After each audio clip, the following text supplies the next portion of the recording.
حدیث نمبر 6715 حضرت ابو ہریرہ رضی اللہ تعالی عنہ نبی اکرم صلی اللہ علیہ وسلم سے روایت کرتے ہیں، آپ نے فرمایا اللہ تعالیٰ کے کچھ فرشتے گشت کرنے والے ہیں، وہ مجالس ذکر کو تلاش کرتے ہیں، اور جب کوئی ایسی مجلس پاتے ہیں جس میں اللہ تعالیٰ کا ذکر ہو رہا ہو تو ان لوگوں کے ساتھ بیٹھ جاتے ہیں، اور ان فرشتوں میں سے بعض فرشتوں کو اپنے پروں سے ڈانپ لیتے ہیں، حتیٰ کہ زمین سے آسمان تک جگہ بھر جاتی ہے۔ جب ذاکرین مجلس اٹھ جاتے ہیں تو یہ بھی اوپر آسمان کی طرف چڑھ جاتے ہیں، پس اللہ تعالیٰ ان سے پوچھتا ہے، حالانکہ وہ ان سے زیادہ علم والا ہے، کہ تم کہاں سے آئے ہو؟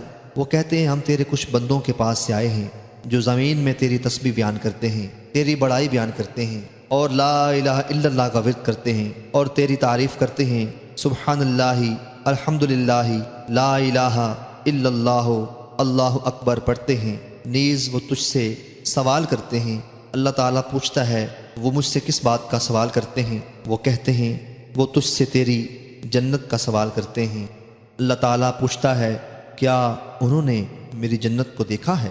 وہ کہتے ہیں اے میرے رب انہوں نے نہیں دیکھا۔ اللہ تعالیٰ فرماتا ہے اگر وہ میری جنت کو دیکھ لیتے تو کیا ہوتا؟ فرشتے کہتے ہیں اور وہ تیری پناہ طلب کرتے ہیں۔ اللہ تعالیٰ پوچھتا ہے کس چیز سے پناہ مانگتے ہیں؟